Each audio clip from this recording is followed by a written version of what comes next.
Hello बच्चों, welcome back to the channel. आज हम करने वाले हैं यूनिट 8। ये हमारी लास्ट यूनिट है। That is your measurement and evaluation in sports. 11-12 की तरह नहीं पढ़ेंगे ज़्यादा test. It's about specific components and उनके स्पेसिफिक टेस्ट।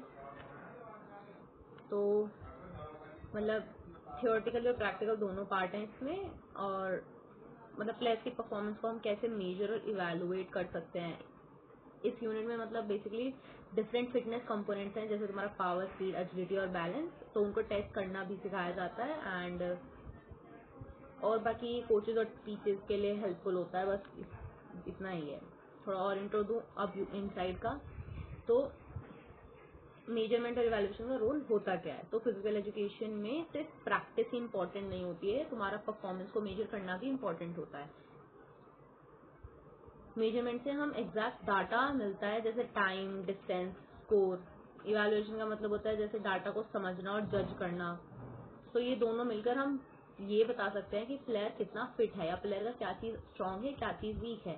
कोचेज इनका यूज ट्रेनिंग प्लान बनाने के लिए करते हैं एंड ये प्रोसेस साइंटिफिक होता है। इसका रिजल्ट ऑफकोर्स एक्यूरेट होता है। ये कंपैरिजन में भी तुम्हें हेल्प करता है कि पहले की परफॉर्मेंस क्या थी, प्लेयर की और अब की परफॉर्मेंस क्या है, डज ही डिड बेटर और नॉट।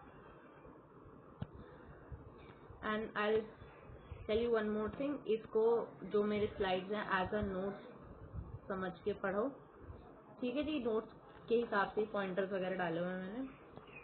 इफ आई से फिटनेस कंपोनेंट्स, तो फिटनेस कंपोनेंट्स में हम पहले फिटनेस है। तो फिटनेस एक सिंगल चीज है, मतलब इट्स अ टर्म, इसके अंदर कई सारी चीजें आती हैं। तो फिटनेस एक सिंगल चीज नहीं होती, इसके अंदर डिफरेंट एबिलिटीज का कॉम्बिनेशन होता है, जैसे तुम्हारा power, speed, agility, balance, flexibility and more of them. तो हर कंपोनेंट का अपना इम्पोर्टेंस होता है। अब कोई प्लेयर स्ट्रांग हो सकता है पर स्लो भी हो सकता है, इसलिए सब कंपोनेंट्स को अलग अलग टेस्ट किया जाता है एंड ये टेस्ट हमें ये बताते हैं कि एरिया में इम्प्रूवमेंट कितनी आई है उस प्लेयर की। स्पोर्ट्स परफॉर्मेंस के लिए ये सब कंपोनेंट्स का ऑफकोर्स बैलेंस होना जरूरी है। तो दीज आर योर 4 कंपोनेंट्स जो हम पढ़ेंगे इस यूनिट में। These are only included power. तो पावर का मतलब होता है फोर्स को जल्दी अप्लाई करना। अब ये स्ट्रेंथ और स्पीड का कॉम्बिनेशन होता है। जब कोई एथलीट जंप करता है या बॉल को थ्रो करता है तो पावर यूज होती है। तो जो वो प्रेशर या पुश यूज होता है, दैट इज योर पावर। तो पावर एक्सप्लोसिव मूवमेंट्स में इंपॉर्टेंट होती है एंड इसके यूज हमें दिखने को मिलते हैं एथलेटिक्स में, कबड्डी में, बास्केटबॉल में, हैंडबॉल में। तो पावर ज्यादा होने से तुम्हारा परफॉर्मेंस बेटर होता है, इसलिए इस टेस्ट को करना जरूरी होता है। तो power is the ability to accept force quickly. अब इसके पहला जो टेस्ट है वो है हमारा स्टैंडिंग ब्रॉड जंप। पढ़ा होगा 11-12 में। तो ये टेस्ट तुम्हारी लेग का मेजर करता है पावर। अब इसमें एथलीट एक लाइन के पीछे खड़ा होता है और दोनों पैर से आगे जंप करता है। अब जब जंप करते टाइम बॉडी को बैलेंस रखना होता है एंड लैंडिंग पॉइंट तक डिस्टेंस मेजर की जाती है। जितनी ज्यादा डिस्टेंस होगी उतनी अच्छी पावर मानी जाती है। तो यूजुअली 2-3 अटेम्प्ट दिए जाते हैं और बेस्ट स्कोर निकालते हैं एंड ये टेस्ट सबको सिंपल एंड इफेक्टिव होता है।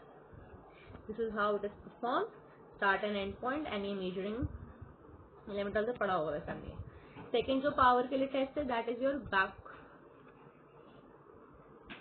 Backward medicine ball throw. तो इस टेस्ट में अपर बॉडी पावर मेजर की जाती है, मतलब एथलीट मेडिसिन बॉल को सर के ऊपर से पीछे की तरफ थ्रो करता है एंड इसमें आर्म, शोल्डर्स, बैक मसल्स का यूज होता है। तो थ्रो करते वक्त प्रॉपर टेक्निक इंपॉर्टेंट होती है। बॉल जितनी दूर जाएगी उतना पावर ज्यादा होगी। तो ये टेस्ट एथलीट्स के लिए यूजफुल होता है, थ्रोइंग स्पोर्ट्स में specially. This is how it's done. दो ठीक है जी, ये डिस्टेंस है, कितना फेंकोगे, ओवर द हेड फेंकना है, रूल होता है। नाउ लेट्स टॉक अबाउट तुम्हारा स्पीड। स्पीड का मतलब होता है काम को जल्दी करना, मतलब एक पर्टिकुलर टाइम, एक पर्टिकुलर एक्टिविटी को as fast as you can do.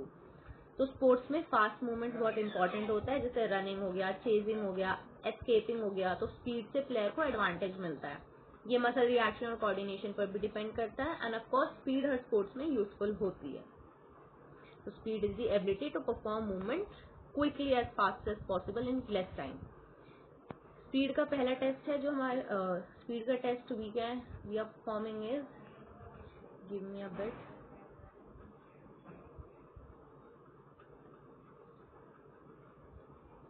Yes हमारे पास स्पीड में एक ही टेस्ट है, that is a sprint test. अब वो कितना भी मीटर हो सकता है, 40, 50, 100।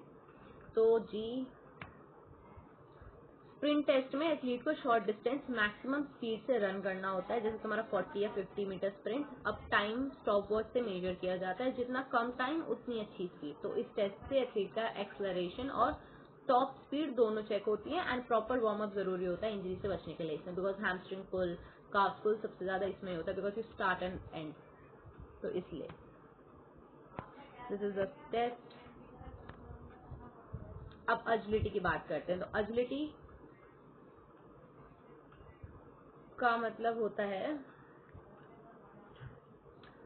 मतलब एजिलिटी का मतलब होता है जल्दी डायरेक्शन चेंज करना, मतलब the ability to change the direction quickly and effectively. ये स्पोर्ट्स में बहुत इंपॉर्टेंट होता है, जैसे तुम्हारा फुटबॉल, बास्केटबॉल। एंड एजिलिटी में स्पीड, बैलेंस और कोऑर्डिनेशन सब इंक्लूड होते हैं। तो एक अजाइल प्लेयर फास्ट और कंट्रोल मूवमेंट्स करता है। अब इसकी बात करूं तो एजिलिटी टेस्ट में आपका आता है शटल रन टेस्ट। तो इस टेस्ट में एथलीट को आगे पीछे दौड़ना होता है, 10 मीटर डिस्टेंस को 4 बार कवर किया जाता है, एंड इसमें टर्निंग स्पीड और कंट्रोल चेक होता है। तुम्हारा टाइम मेजर किया जाता है, जितना कम टाइम उतनी बेटर एजिलिटी। एंड ये स्कूल लेवल पर कॉमनली यूज होता है। इफ यू हैव सीन, ऐसे नहीं होता, बट ये ऐसे होता है कि ऐसे कोन लगा दिए, starting point you go like 1 2 3 4 5 6 ऐसे में। ठीक है, अब बात करते हैं दूसरा टेस्ट। तो दूसरा test is your SEMO agility test. तो ये एक एडवांस एजिलिटी टेस्ट है। इसमें एथलीट को डिफरेंट डायरेक्शंस में मूव करना होता है, जैसे फॉरवर्ड, साइडवर्ड, बैकवर्ड। इसमें कोऑर्डिनेशन भी चेक होता है, एंड ये टेस्ट थोड़ा कॉम्प्लेक्स होता है, तो मोस्टली ट्रेन्ड एथलीट्स के लिए यूजफुल होता है। मतलब ये एक की पॉइंट बना दिया है।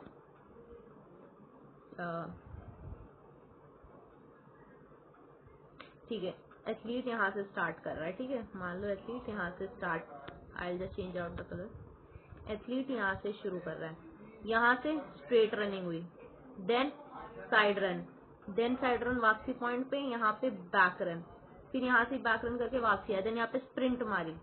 उसके बाद देन अभी आप राइट तरफ से गए थे, अब आप लेफ्ट तरफ से साइडवेज चलोगे, मतलब आपका फेस इस तरफ होगा, अभी फिलहाल इस तरफ था। देन इधर आए, देन इधर से you will do half way तक sprint, walk and then sprint. तो ये क्या हुआ, मल्टीपल टास्क एक साथ मूवमेंट हुई। ठीक है जी, अब बात करते हैं बैलेंस की। तो बैलेंस का मतलब होता है बॉडी को स्टेबल रखना। ये डेली लाइफ और स्पोर्ट्स दोनों में इम्पोर्टेंट होता है। अगर बैलेंस अच्छा होगा तो इंजरी का फॉल्ट रिस्क बहुत कम होगा। एंड बैलेंस के दो टाइप्स होते हैं, दैट इज योर स्टैटिक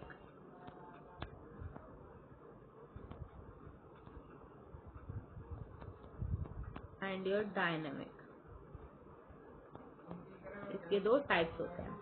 अब इसके लिए जो हम टेस्ट कराते हैं that is your static balance के लिए ये टेस्ट। ये ऊपर देखना क्या लिखा हुआ है, ठीक है, स्टॉक स्टैंड टेस्ट।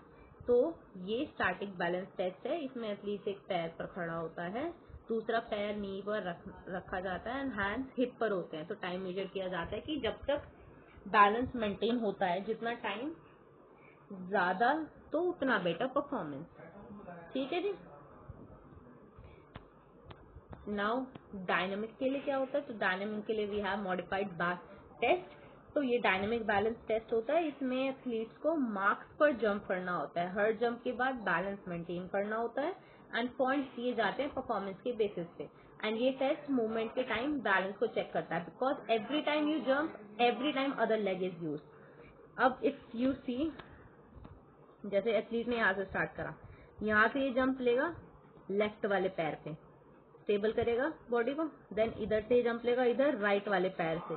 मतलब ये दो पैर है ना, अभी तुम जंप कर रहे हो तो लेफ्ट की तरफ करो, तो लेफ्ट पे स्टेबल करो, राइट राइट की तरफ, इधर फिर लेफ्ट आएगा, इधर फिर राइट, देन इधर left, then right, then left, then right left. Football में ज्यादातर यूज होता है।